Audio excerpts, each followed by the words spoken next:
नमस्कार दोस्तों, आप सभी का स्वागत है आज की इस नई पारिवारिक कहानी में। तो आइए कहानी शुरू करते हैं। आप सुनीता देवी सुबह सवेरे उठकर कमरे से बाहर आईं तो रसोई में खटर पटर की आवाज़ हो रही थी। उन्हें बड़ा सुकून मिला कि बहू रात को देर से सोई थी, फिर भी सुबह वह जल्दी उठकर घर के कामों में जुट गई है। वो मुस्कुराते हुए किचन में गई, लेकिन अगले ही पल उनका चेहरा गुस्से से लाल हो उठा क्योंकि किचन में बहू की जगह बेटा काम कर रहा था। वह गुस्से में कहने लगी, अरे बेटा, क्या मैंने तुझे इसी दिन के लिए जन्म दिया था कि तू बड़ा होकर रसोई संभाले? अगर यही करना था तो कह देता, मैं तुझे इतना पढ़ाती लिखाती ही नहीं। ये सारे काम सिर्फ बहू के हैं। अंशु सुबह सुबह माँ के मनपसंद नाश्ते की तैयारी कर रहा था। उसके हाथ रुक गई। वह कहने लगा, ये आप क्या बोल रही हो माँ? क्या पढ़ा लिखा इंसान रसोई में काम नहीं कर सकता? अगर ऐसी ही बात है तो आपकी बहू भी तो बहुत पढ़ी लिखी है, फिर उनसे आप रसोई में काम करवाने के लिए क्यों कह रही हो? सुनीता देवी गुस्से से चिढ़ते हुए बोली, मेरे घर में नियम चलाए हैं जो मैंने बनाए हैं। जो हमेशा से होता आया है वही होगा, समझा तू? तू बता, बहू कहाँ है जो तू रसोई में काम कर रहा है?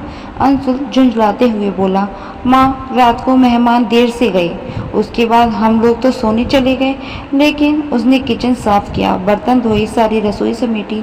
सोने में उसे देर हो गई थी, इसलिए मैंने उसे सुबह सोने दिया। उसकी नींद पूरी हो जाएगी तो वह उठ जाएगी। सुनीता देवी गुस्से में भड़कते हुए बोली, बहुओं के ऊपर तो बहुत जिम्मेदारी होती है, उन्हें कम सोने की आदत होनी चाहिए। तुम बहू की आदत मत बिगाड़ो, जाओ और उसे उठाकर किचन में भेज दो। अब सुनीता देवी इतनी जोर जोर से चिल्ला रही थी कि बहू माही की नींद अपने आप ही खुल गई। वह हड़बड़ाई हुई सी नाइटी में ही रूम से बाहर आ गई कि आखिर सास इतना चिल्ला क्यों रही है। बहू पर नजर पड़ते ही सुनीता देवी हाथ जोड़ते हुए बोली, आइए आइए महारानी जी, आपकी आरती उतारकर आपका स्वागत करती हूँ। और ये क्या पहन रखा है तुमने? घर में तुम्हारे ससुर जी हैं, देवर है, तुम्हें जरा भी शर्म नहीं आती? ऐसी हालत में कमरे से बाहर आते हुए। सास की ये बात सुनकर वह सकपक आ गई और कहने लगी, मम्मी जी, मैं अभी आई। इतना कहकर वह जल्दी से अपने रूम में गई और कपड़े बदलकर बाहर आई। तब तक अंशुल सैंडविच बना चुका था। उसने अपनी पत्नी से कहा, चलो हाथ मुंह धो लो और नाश्ता कर लो। सुनीता देवी सोफे पर बैठकर गुस्से में बड़बड़ाते हुए कहने लगी, बेटी बहू ने तो मेरे घर को बर्बाद कर रखा है। ये लोग घर में उल्टे नियम चलाने की कोशिश कर रहे हैं। तभी बाहर से जगदीश जी दूध लेकर घर में आई। पति को देखकर वह खामोश हो गई। घर में घुसते ही उन्होंने बहू के हाथ में दूध का पैकेट पकड़ाते हुए कहा, बहू, एक बढ़िया सी अदरक वाली चाय बनाना, दूध में खूब खौलाकर। तो सुनीता देवी ने ताना मारते हुए कहा, आजकल तो रसोई अंशुल ने संभाली है, आप बेटे से ही कहिए, वही आजकल बहू बना घूम रहा है। जगदीश जी हैरानी से उन्हें देखने लगे। बहू चुपचाप दूध का पैकेट लेकर किचन में चली गई। तब जगदीश जी ने अपनी पत्नी को डांटते हुए कहा, ये किस तरीके से बात कर रही हो तुम? अगर अंशुल किचन में कुछ काम कर भी रहा है तो तुम उसे ताने क्यों मार रही हो? जब तुम किचन में काम करती हो और मैं तुम्हारी मदद करता हूँ तो क्या इस घर की बहू बन जाता हूँ? सुनीता देवी कुछ बोलती उससे पहले ही अंशुल ने सैंडविच की प्लेट लाकर उन दोनों के सामने रखते हुए कहा, पापा देखिए, आज मैंने सैंडविच बनाई है, खाकर बताइए कैसी बनी है। जगदीश जी धनिया पुदीने की चटनी में सैंडविच डुबोकर खाने लगे और सैंडविच की बहुत तारीफ करने लगे। सुनीता देवी भी सैंडविच खाने लगी, लेकिन उनके चेहरे के हाव भाव से लग रहा था कि वह अंशुल से बहुत ज़्यादा नाराज हैं। अंशुल ने ज़्यादा ध्यान नहीं दिया और ऑफिस के लिए तैयार होकर चला गया। थोड़ी देर बाद वह तैयार होकर बाहर आया। तब तक माही ने उसका टिफ़िन तैयार कर दिया था। वह टिफ़िन लेकर दरवाजे तक ही पहुंचा था कि तभी उसके फ़ोन से की घंटी बजी। उसने फ़ोन रिसीव किया, फिर पलटकर वापस आया और अपनी माँ से बोला, माँ, चलो जल्दी से तैयार हो जाओ, हमें दीदी माँ के ससुराल जाना है। यह सुनकर सुनीता देवी सारी नाराज़गी भूलकर उठकर खड़ी हुई और घबराई हुई आवाज़ में बोली, क्यों बेटा, सब ठीक तो है ना? उसे अचानक रिद्धिमा की ससुराल क्यों जाना है हमें?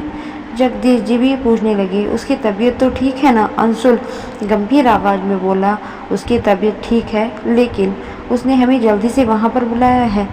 जगदीश जी जल्दी से कपड़े बदलने चले गए। लेकिन सुनीता देवी को चैन कहाँ था। उन्होंने तुरंत ही अपनी बेटी को फ़ोन लगाया और पूछने लगी, क्या बात है बेटा, सब ठीक तो है ना, तूने हमें क्यों वहाँ बुलाया है। तो उधर से रिद्धिमा ने उदास आवाज़ में कहा, माँ आपको तो पता ही है, मेरी सास बात बात पर मुझे परेशान करती ही रहती है, ताने मारती रहती है। मैं प्रेग्नेंट हूँ, फिर भी मेरा जरा भी ध्यान नहीं रखती। लेकिन आज तो हद ही हो गई। आज सुबह सवेरे मुझे खूब उल्टियाँ होने लगी। तो विवेक जी ने मेरे लिए किचन में जाकर थोड़ा सा नमक चीनी पानी का घोल बनाया। मेरी सास तो घर में हंगामा ही मचाने लगी। इतने से भी उनका मन नहीं भरा। जब विवेक जी ऑफिस के लिए निकल गए तो मेरी सास ने मुझे गंदी गंदी गालियां देनी शुरू कर दी। मैंने उनके बेटे को गुलाम बना लिया है, मुझसे भी रहा नहीं गया और मैंने बस इतना ही कहा कि माँ जी इस तरह जुबान मत चलाइए। तो मेरी सास ने मुझे थप्पड़ मार दिया और कहने लगे कि जुबान नहीं चलाऊंगी तो हाथ चलाऊंगी, आप लोग जल्दी से घर आओ, मैं ऐसे इस घर में नहीं रह सकती। यह सब सुनकर सुनीता देवी हाय तौबा मचाने लगी और रिद्धिमा की सास को कोसने लगी कि हाय हाय कैसी औरत है वह, जो अपनी बहू का ध्यान ही नहीं रखती। अरे ज्यादा कुछ नहीं तो कम से कम ताने तो न मारती। अगर पति अपनी पत्नी की मदद कर रहा है तो इसमें गलत क्या है। यह बोलते हुए अचानक से उनकी नज़र माही से टकरा गई तो वह थोड़ा झेप गई। माही ने हैरानी से कहा, मम्मी जी अगर आपको इतना ही ज्ञान है तो फिर यह ज्ञान मेरे समय पर आखिरकार कहाँ चला जाता है। जिस तरह दीदी को उनकी सास परेशान कर रही है उसी तरह आप भी तो मुझे परेशान करती हैं। तो अगर दीदी को आपको जैसी सास मिल गई है तो आज आपको रोना क्यों आ रहा है। बहू की बात सुनकर सुनीता देवी शर्म के मारे नीचे देखने लगी। अंशुल बोला, माँ जिस तरह मेरी मदद करने पर तुम नाराज हो रही थी उसी तरह जब विवेक जी दीदी की मदद करते होंगे तो उनकी माँ को भी अच्छा नहीं लगता होगा। खैर इस समस्या का समाधान तो निकालना ही होगा, क्योंकि मैं अपनी बहन को ऐसे तकलीफ में तो नहीं वहाँ छोड़ सकता। वैसे आज तक माही ने कभी यहाँ की बातें अपने मायके में नहीं बताई हैं, वरना मैं अपने ससुराल वालों के सामने नज़र नहीं उठा पाता। खैर यह सब बातें बाद में होंगी, पहले चलो जल्दी से रिद्धिमा के ससुराल चलते हैं। थोड़ी देर बाद सभी घर वाले तैयार होकर रिद्धिमा के घर पहुंचे। वहां पर उसकी सास उल्टा रिद्धिमा पर ही आरोप लगाने लगी कि वह घर के काम नहीं करती है, बहुत कामचोर है, आलसी है, घर में झगड़े करवाती है। जाकर अपने मायके में ही रह आराम से, तुम्हें हमारे घर में रहने की जरूरत नहीं है।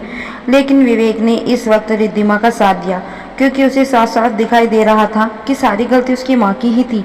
आखिरकार झगड़ा ज्यादा बढ़ने लगा तो आसपास के लोग और कुछ रिश्तेदारों ने मिलकर यही सुझाव दिया कि रिद्धिमा और विवेक की गृहस्थी अलग कर दी जाए।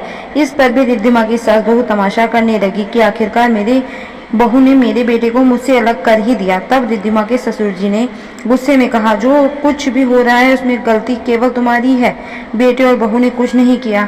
अब तो मुझे भी घर में शांति चाहिए, इसलिए मैं भी बेटे बहू की गृहस्थी अलग करने के ही पक्ष में हूँ। तब जाकर मामला सुलझा। हालांकि रिद्धिमा को काफी जली कटी सुननी पड़ी, लेकिन उसे इतना सुकून था कि वह अपने पति के साथ अलग रहकर चैन से जीवन जी सकेगी। उसी दिन अंशुल और उसके माता पिता रिद्धिमा को मायके लेकर आ गए। विवेक ने वादा किया कि वह जल्दी से किसी दूसरे घर का इंतजाम कर रिद्धिमा को साथ ले जाएगा।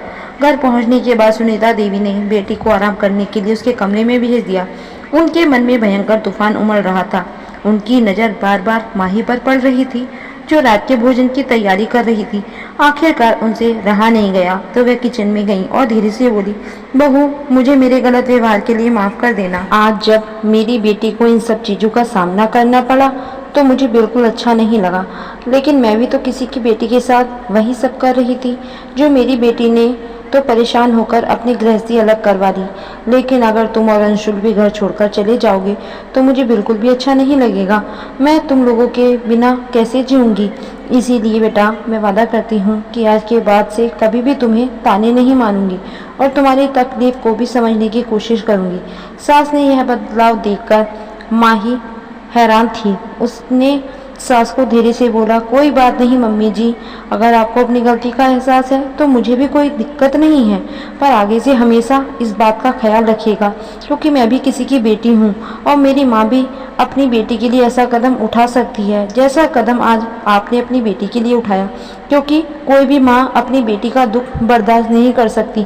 पीछे खड़ा अंशुल भी मुस्कुरा उठा कि चलो देर से ही सही उसकी माँ को यह तो समझ में आया कि वह गलत कर रही थी। एक बेटी की तकलीफ उसकी माँ ही जान सकती है। जब कोई बेटी परेशानी में होती है तो उसकी माँ का दिल बहुत रोता है। तो दोस्तों, आपको यह कहानी कैसी लगी कमेंट करके ज़रूर बताएं और अपने दोस्तों के साथ शेयर भी करें। ऐसी ही नई दिलचस्प कहानियों के लिए हमारे चैनल को सब्सक्राइब जरूर करें और हाँ, बेल आइकन दबाना ना भूलें ताकि आप हमारी कोई भी कहानी मिस ना कर सकें। हम फिर मिलेंगे एक नई कहानी के साथ। तब तक आप सभी का धन्यवाद।